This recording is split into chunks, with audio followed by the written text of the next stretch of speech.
Amém, irmãos. Graças a Deus. Eu quero dizer nessa noite que todos os visitantes são bem-vindos em nome de Jesus. Nós ficamos felizes, com a presença de todos e principalmente com os visitantes. Então, fiquem à vontade. Nós estamos felizes por recebê-los aqui nessa noite. Meus irmãos, nós vamos meditar na palavra de Deus. Eu quero te convidar a abrir a sua Bíblia na carta do apóstolo Paulo aos Romanos, capítulo 8, versículo 18 até o versículo 25. Aos Romanos, capítulo 8, versículo 18 até o versículo 25. Meus irmãos, nesse trecho que nós vamos ler, o apóstolo Paulo ele fala sobre algumas certezas que ele tinha na sua vida que sustentavam a sua esperança, mesmo em um tempo de aflição e tribulação. O meu objetivo nessa noite é extrair desse texto também para nós hoje algumas certezas, que não são todas as que nós temos em Cristo Jesus, mas algumas que esse texto nos apresenta, para que a nossa esperança também, ela não se abale nesse momento de tribulação ou de aflição que nós temos vivido por ocasião da pandemia. Eu queria só que aumentasse para mim um pouquinho o microfone laranja, porque os janeiros vão passando, meus irmãos, e nós vamos experimentando um pouco do que Paulo falou aqui, que é a corrupção do corpo, O corpo vai se corrompendo, vai ficando velho. Obrigado. A audição não é tão boa mais, a voz também não tão boa. A visão já precisa de uma ajuda, De um óculos. As manhãs, elas começam com dor no corpo, Isso tudo faz parte. Quem já passou dos 40 aí, está na casa dos 40, 50, 60, Cirilo? Sabe o que eu estou falando, E quem ainda não sabe... um dia vai saber se Jesus não voltar antes, Se ele voltar antes, aí tudo muda, tudo fica diferente. E essa também era uma certeza que o apóstolo Paulo tinha. Obrigado, irmão. Romanos 8:18 diz assim: porque para mim tenho por certo que os sofrimentos do tempo presente não podem ser comparados com a glória a ser revelada em nós. A ardente expectativa da criação aguarda a revelação dos filhos de Deus, pois a criação está sujeita à vaidade, não voluntariamente, mas por causa daquele que a sujeitou, na esperança de que a própria criação será redimida do cativeiro da corrupção, para a liberdade da glória dos filhos de Deus. Porque sabemos que toda a criação, a um só tempo, geme e suporta angústias até agora, e não somente ela, mas também nós, que temos as primícias do Espírito, igualmente gememos em nosso íntimo, aguardando a adoção de filhos, a redenção do nosso corpo. Porque na esperança fomos salvos. Ora, esperança que se vê não é esperança, pois o que alguém vê, como o espera? Mas, se esperamos o que não vemos, com paciência o aguardamos. Amém? Então, meus irmãos, o apóstolo Paulo, nos seus dias, ele enfrentava um tempo de muitas aflições, de muitas tribulações, de muitas perseguições, debaixo do governo de homens tiranos, cruéis, sanguinários e déspotas, e nenhum de nós jamais poderá experimentar, mesmo nós vivendo uma situação caótica como agora nós vivemos, jamais nós vamos poder experimentar um sofrimento como o que o apóstolo Paulo experimentou nos seus dias, e aqueles primeiros cristãos também, eles experimentaram nos seus dias. O apóstolo Paulo, ele era um judeu, um homem muito dedicado à sua religião, um homem formado nas leis e na religião nacional de onde ele vinha, que era dos judeus, um homem muito zeloso pelas coisas de Deus, um homem muito dedicado a Deus, um homem que, ao perseguir uma nova fé que havia surgido nos seus dias, ele pensava estar agradando a Deus, até que um dia ele, o apóstolo Paulo, que até então se chamava Saulo, ele tem um encontro que muda a sua vida, que transforma radicalmente a sua forma de pensar, de ver o mundo, a sua forma de servir a Deus. Então, a partir daquele dia, na estrada de Damasco, quando ele encontra-se com Cristo Jesus, a sua vida é transformada.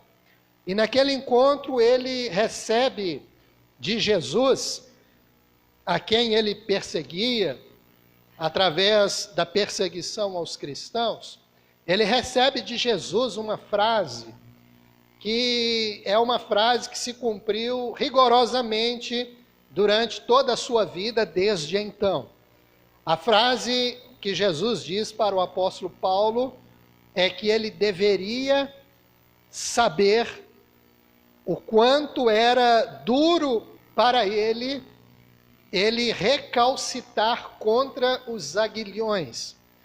Talvez essa frase para nós seja sem sentido na cultura atual que nós vivemos, mas naquele primeiro século a ideia de recalcitar contra os aguilhões era a ideia do animal selvagem que era preso por correntes e ele, a todo custo, de todas as formas, usando toda a sua força e a sua ferocidade, ele se agitava, tentando se livrar daquelas correntes e daquelas prisões que o prendiam.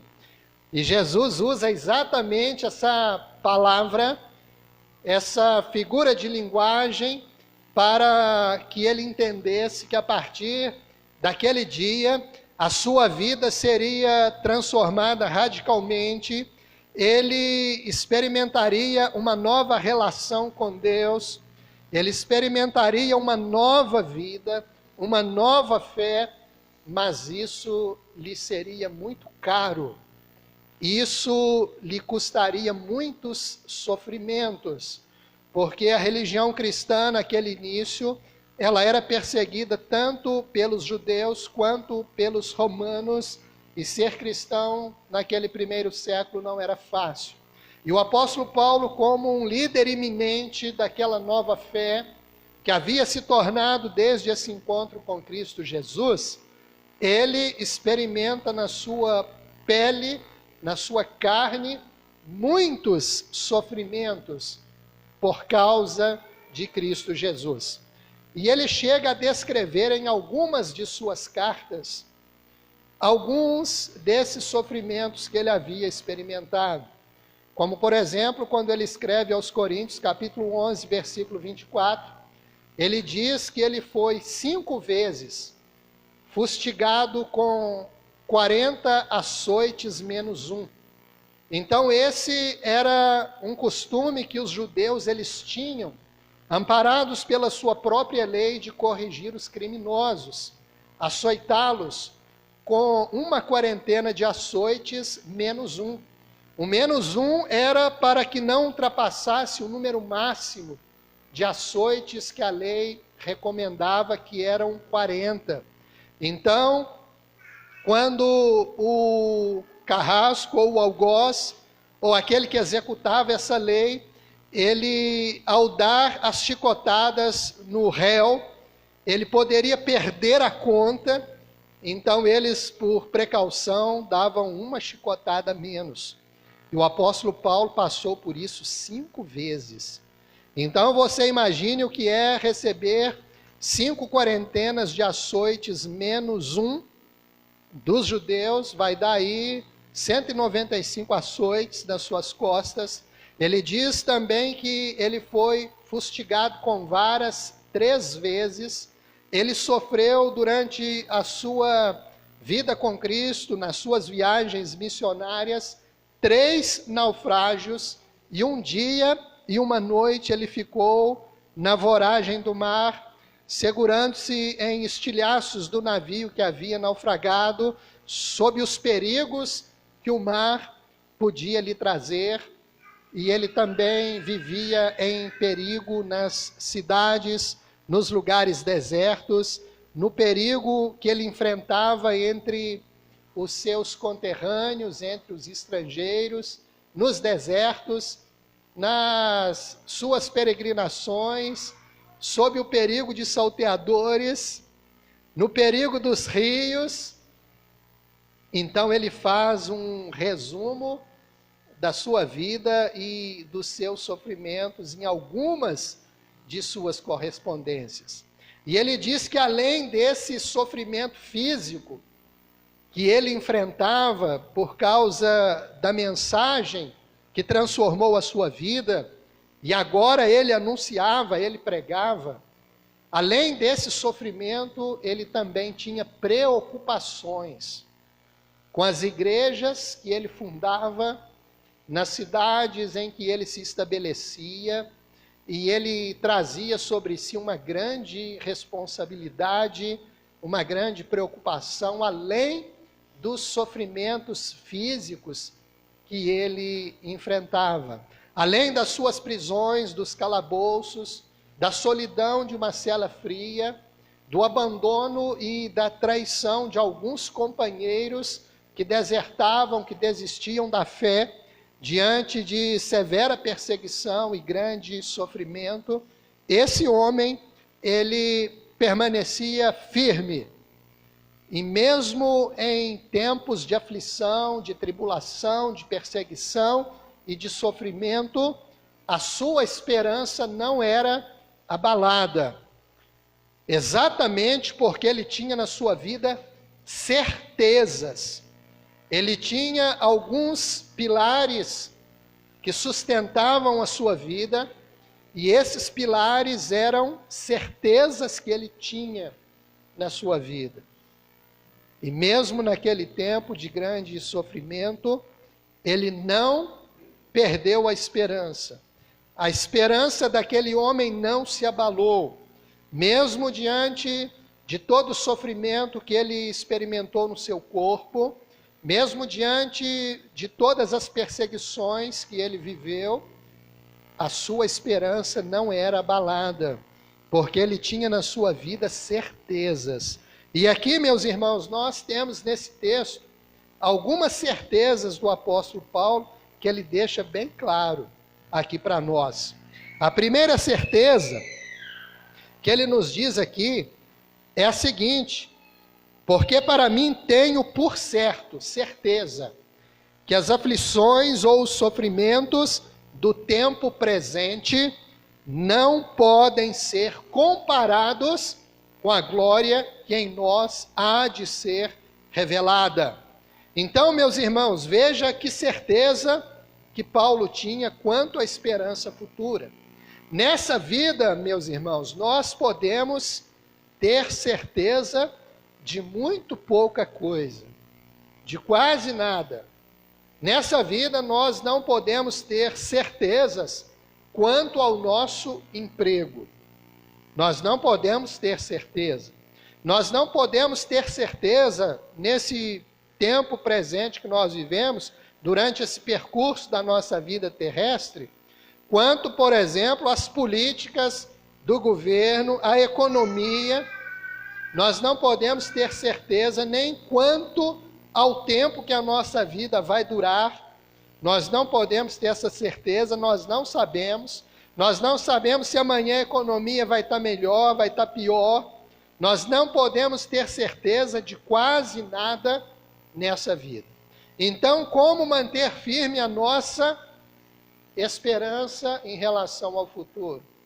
Tendo certeza naquilo que está escrito na Bíblia Sagrada, naquilo que a palavra de Deus nos diz, porque a palavra de Deus é uma fonte segura. A palavra de Deus, ela é viva, ela é eficaz. A palavra de Deus, ela atravessou os séculos sem jamais ser contestada, desmentida, invalidada, porque ela é a palavra de Deus, ela é a verdade. Então nós podemos ter certezas nessa vida em relação àquilo que a palavra de Deus nos assegura. Como o apóstolo Paulo aqui tinha essa certeza, que as aflições desse tempo presente, daquele tempo que ele vivia, não poderia ser comparado àquelas aflições, aquelas tribulações, aquele sofrimento, com a glória que seria revelada no futuro. Então ele tinha esperança nisso. Ele não tinha esperança que o Império Romano ia diminuir a perseguição aos cristãos no seu tempo. Ele não tinha esperança nas políticas públicas, nos recursos humanos, nas coisas dessa vida, mas ele tinha certeza, ele tinha confiança, ele tinha um pilar que sustentava a sua vida, que era exatamente a glória futura que seria revelada. Meus irmãos, nós também hoje, diante de um tempo em que nós estamos já passando, que foi de sofrimento, de incertezas, nós podemos ter essa certeza. Existe uma glória futura, existe uma glória que nos foi prometida por Cristo Jesus, que está escrita na palavra de Deus, e ela vai ser revelada. Então nós temos essa certeza de uma glória futura.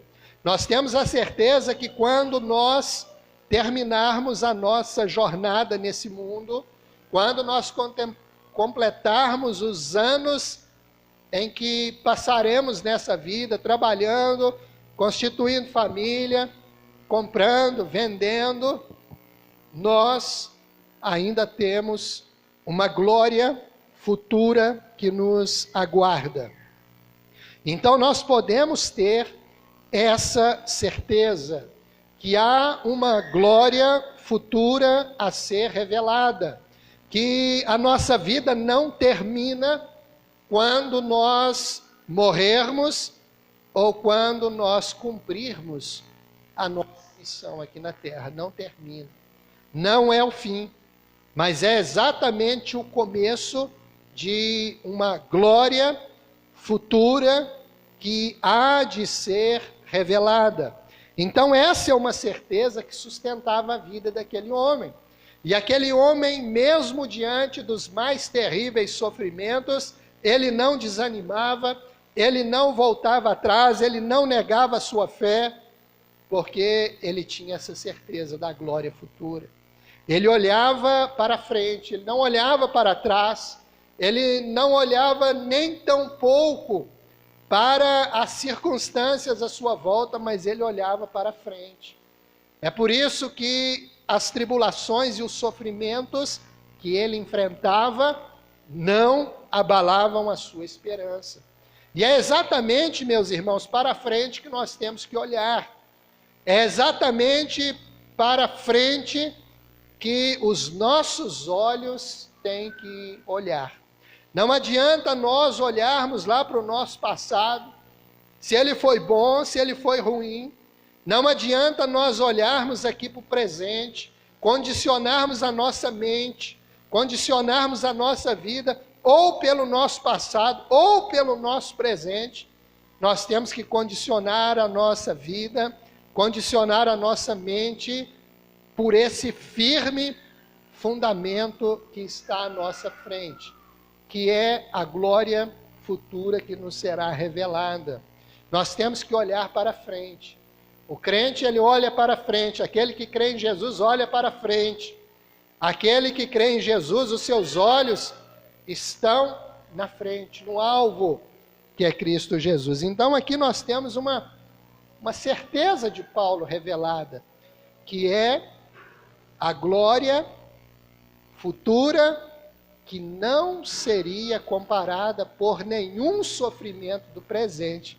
Então eu não sei se alguém aqui nessa noite está vivendo assim um período de sofrimento específico na sua vida, além desse que nós enfrentamos coletivamente, que é a pandemia e os seus desdobramentos. É possível que alguém que nos escute, ou alguém aqui nessa noite, talvez esteja enfrentando, passando por um período de sofrimento na sua vida. Mas eu quero te dizer nessa noite que existe uma glória futura. E nós temos que estar com os nossos olhos na glória futura, naquilo que está diante de nós, naquilo que está na nossa frente, para que a nossa esperança não seja abalada pelo sofrimento ou pela aflição que talvez você ou alguns de nós estejam enfrentando nesse tempo. Mas ele tinha também, queridos irmãos, algumas outras certezas. O porquê do sofrimento. Porque às vezes nós perguntamos assim, mas o homem aceitou Jesus, o homem deixou de ser perseguidor para ser perseguido, ele se tornou o maior pregador do Evangelho, e por que tanto sofrimento? Porque ele sabia que toda a criação estava sujeita à escravidão. E a criação não se sujeitou livremente à escravidão, à corrupção, mas existiu alguém que a sujeitou.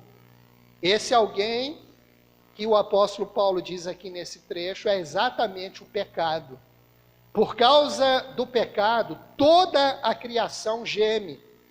Toda a criação, por causa do pecado, ela tem uma ardente expectativa, uma ansiosa expectativa, que é exatamente a manifestação dos filhos de Deus. Quando que os filhos de Deus vão se manifestar? No futuro, quando Jesus vier buscar aqueles que são os seus servos, aqueles que nele creem. Ali nós vamos saber, nós vamos ver quem são os filhos de Deus, será manifesto. Porque às vezes é muito fácil nós, por causa de uma prática religiosa ou uma condição que nós vivemos, nós dizermos assim, eu sou filho de Deus, eu também sou filho de Deus, mas existe uma condição para se tornar filho de Deus. Existe uma situação que torna a pessoa filho de Deus, e os filhos de Deus, eles serão manifestos quando Cristo se manifestar em glória. A criação, ela verá, ela conhecerá aqueles que são filhos de Deus. Mas a criação hoje geme por causa da corrupção, por causa do pecado, e o pecado, ele foi introduzido no mundo, alcançou toda a criação exatamente porque o homem, o primeiro homem chamado Adão, ele cedeu ao pecado. E o pecado, tendo entrado no mundo, traz consigo todo o sofrimento. É por isso que existe sofrimento no mundo, é por isso que existe doença, enfermidade, morte, é por isso que existe corrupção moral, É por isso que existe corrupção política, financeira, porque o pecado entra no mundo quando Adão desobedece a Deus e atinge toda a descendência de Adão. Por isso, o sofrimento. Por isso esse homem, ele sofria, porque ele anunciava Cristo, ele pregava o Evangelho, e os pecadores mortos nos seus pecados e nas suas ofensas, os pecadores presos, cativos nas trevas do pecado, não podiam suportar a pregação do Evangelho, a luz que a palavra de Deus resplandecia sobre os seus olhos, e em oposição a isso, e em oposição à pregação do Evangelho, eles infringiam sofrimento naqueles que anunciavam a palavra, mas eles permaneciam firmes. E eu quero te dizer nessa noite, que nós também, a despeito de todo o sofrimento que nós enfrentarmos nessa vida, seja ele específico, seja ele individual, seja ele coletivo, familiar, seja ele na ordem financeira ou da saúde, nós temos que ficar firmes com Jesus, porque nenhum sofrimento desse tempo presente pode se comparar com a glória que em nós há de ser revelada. Então existe sofrimento, porque o pecado, ele entrou no mundo, e o salário do pecado é a morte. Então toda a criação está sujeita. Toda a criação, ela se corrompe. Meus irmãos, veja bem, às vezes as mulheres, que gostam muito de receber um buquê de flores, um vaso de flor, ao receberem de seus maridos, naquele primeiro dia, aquele buquê de flor, ele é lindo, ele é cheio de vida, ele é vistoso, cheiroso, mas por mais cuidado que se tenha com aquelas flores, elas não resistem uma semana, elas se corrompem, elas murcham, elas caem, porque toda a criação está sujeita à corrupção. Nós também, por mais saúde, e por mais que nós cuidemos do nosso corpo, com o passar dos anos, nós vamos ficando limitados fisicamente, limitados psicologicamente, emocionalmente.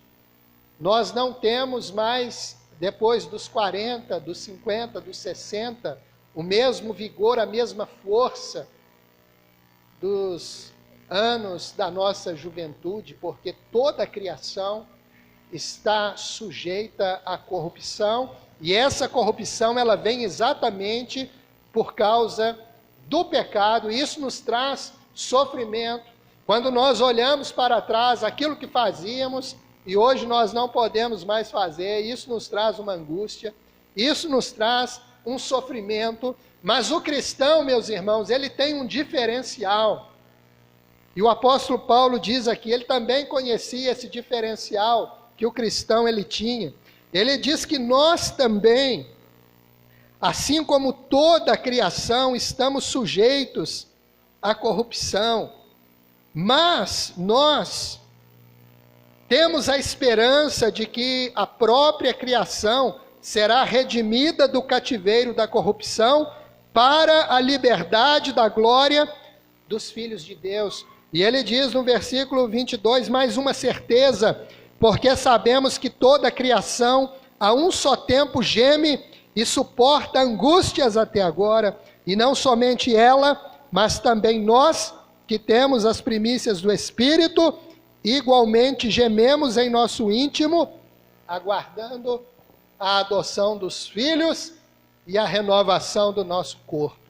Então, meus irmãos, veja que nós, ao mesmo tempo que estamos vendo que nós estamos ficando velhos, que a limitação física, eu falo para mim, já está chegando, nós, assim como toda a criação que também fica velha, se corrompe, um dia a flor nasce, cresce, murcha, seca, cai, desaparece, nós também um dia sim.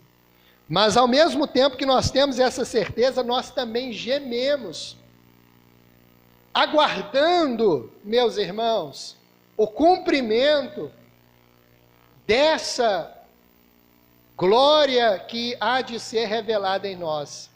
E você pode me perguntar, que glória que é essa? Que há de ser revelada em nós. Aqui nesse texto específico que nós lemos, é a adoção. A adoção. E a renovação ou a redenção do nosso corpo. Então a glória aqui nesse texto, guarde isso, é a adoção e a redenção do nosso corpo. O que é a adoção? Eu poderia pedir a Mariane para explicar aqui, mas eu vou explicar aqui. Né, Mariane? Mariane sabe, né? Adoção é o processo, meus irmãos, que uma criança, ela é admitida numa família que naturalmente não é a sua. E também, queridos, o apóstolo Paulo usa esse termo de adoção em relação à glória que havia de ser revelada. Que adoção que é essa? Nós, como seres humanos, somos filhos do primeiro homem chamado Adão. Adão e Eva são os pais de toda a criação. E como Adão ele peca, ele desobedece a Deus, ele, através da sua desobediência, abre as portas para que o pecado e a corrupção entrem no mundo. E quando Adão morre, todos nós herdamos de Adão a natureza pecaminosa e a morte, porque nós somos filhos de Adão. Mas quando o apóstolo Paulo diz aqui a respeito da glória da adoção, ele está dizendo que Deus, Ele nos escolhe e nos recebe na sua família como filhos, e nós que tínhamos a herança de Adão, a morte e a natureza pecaminosa, passamos a herdar de Deus tudo aquilo que Cristo, Ele conquistou para nós na cruz do Calvário. Então a adoção é o ato de Deus nos incluir na sua família e nos considerar como filhos, e nós passamos a ter todos os direitos de filho de Deus.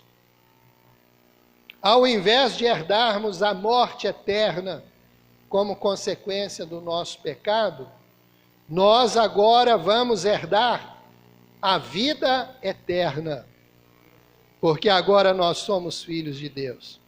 E era para isso que Paulo olhava nos momentos de sofrimento e de tribulação. Era para isso que Paulo olhava, para a herança, que agora, como filho de Deus, adotado por Deus, ele teria através de Cristo Jesus. E talvez você se pergunta, ou talvez você pensa, eu também sou filho de Deus. Existe uma condição para a pessoa se tornar filho ou filha de Deus, que é exatamente receber a Jesus. E no momento que a pessoa recebe Jesus, Deus também te recebe. Porque veja, meus irmãos, que uma criança órfã, ela por si só não pode escolher para si uma família. É preciso que alguém habilitado, capaz, legalmente autorizado, faça o ato da adoção. E assim também é Deus, e assim também é o Senhor Deus quem nos recebe e quem nos torna seus filhos. E como que isso acontece?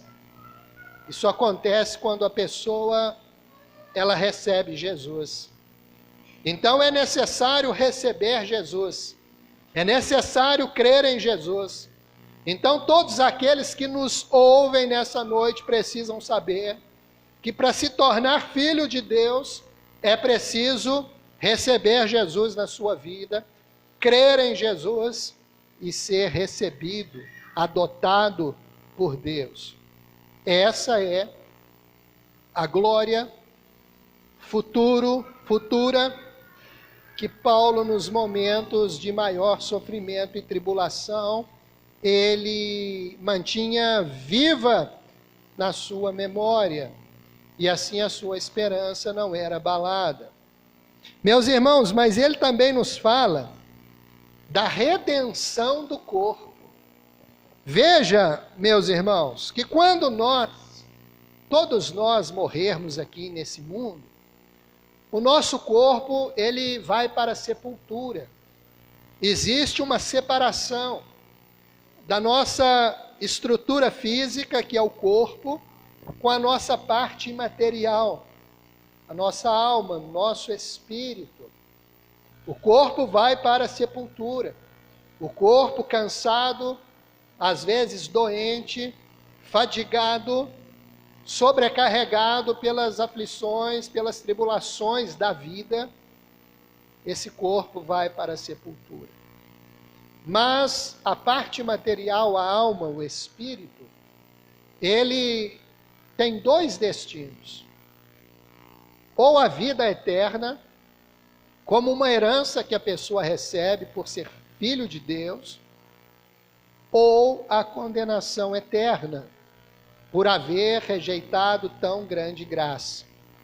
Mas é muito interessante, meus irmãos, que haverá no futuro a ressurreição do corpo, tanto daquele que é filho de Deus, como daquele que rejeitou tão grandiosa salvação.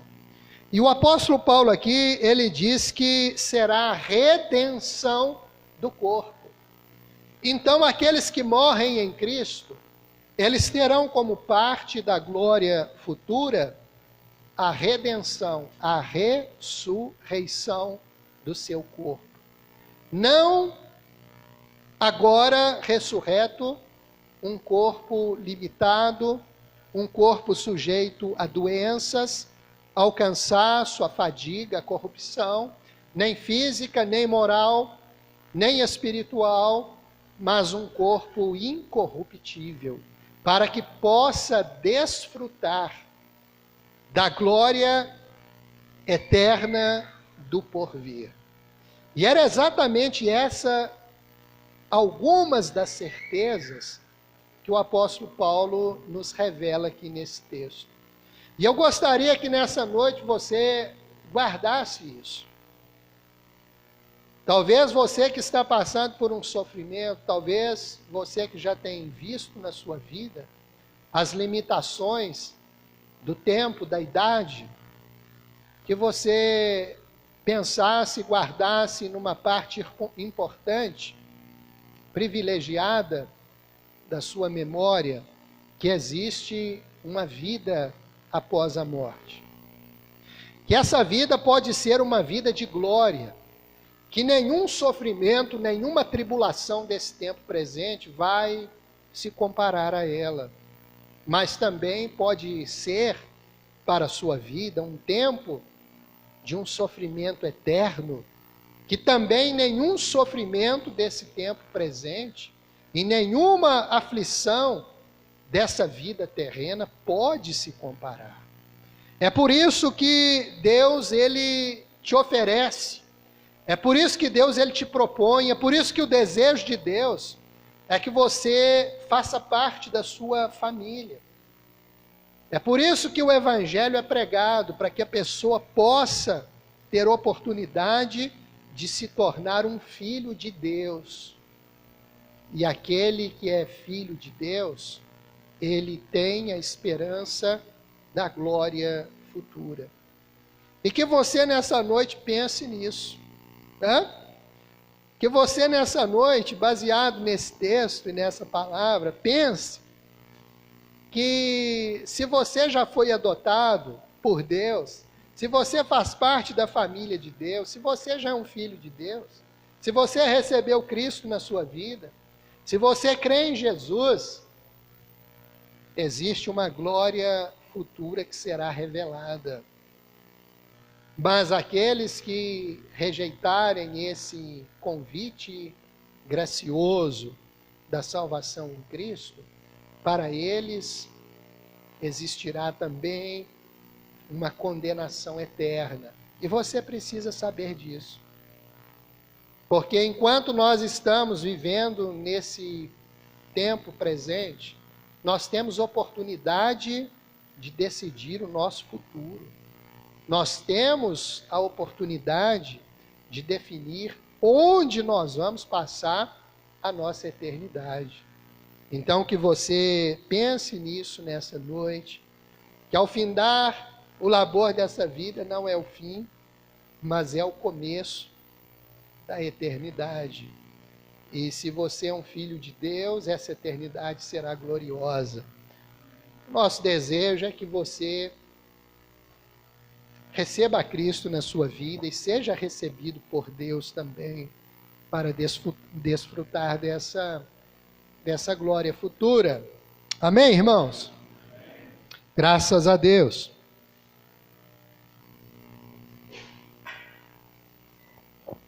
Meus irmãos, nós aprendemos aqui algumas lições, rapidinho para encerrar com esse texto. A primeira lição é que nessa vida nós podemos ter certeza de muito pouca coisa. Muito pouca coisa nessa vida, a gente pode ter certeza. Muito pouca coisa. Mas uma coisa é certa. Você pode ter certeza.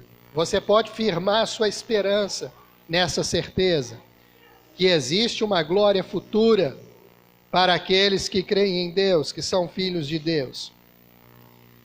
Você também, querido, precisa nessa noite aprender que nós não podemos esperar em Cristo somente para essa vida. Se nós esperarmos em Cristo somente para essa vida, nós somos os mais miseráveis de todos os homens. Existe um porvir. E também, queridos irmãos, nós aprendemos que nós vivemos em um mundo corrompido e habitamos em um corpo corruptível. Mas quando Cristo se manifestar, toda a criação será redimida, será liberta desse cativeiro da corrupção. Como também nós, os filhos de Deus, nós estaremos habitando com Cristo por toda a eternidade, num corpo incorruptível, que não se cansa, que não adoece, que não se corrompe, e nós estaremos para sempre com o Senhor. Vamos orar, queridos. Senhor, em nome de Jesus, nós te agradecemos, porque as aflições do tempo presente não se comparam com a glória de sermos seus filhos, com a redenção do nosso corpo, com a glória eterna que está por vir, Senhor. Ó Deus, nos ajuda, Senhor, a olhar sempre para frente, para cima, para o alto, onde o Senhor está, para que a nossa esperança não seja abalada, mesmo em tempos de sofrimento, de tribulação. Ó Deus, ajuda-nos a entender, Senhor, que vivemos num mundo corrompido, onde as coisas se deterioram. É por isso, Senhor Deus, que a nossa fé tem que estar no Senhor e não nas coisas. Oh Deus, nos ajuda, Senhor, a olhar sempre para o alto, sempre para frente e termos viva, Senhor, na nossa memória, nos nossos pensamentos, essa glória futura que há de ser revelada. Ó Deus, em nome de Jesus, nos preserva a cada dia para a glória do Teu nome, Senhor. Em nome de Jesus nós oramos. Amém.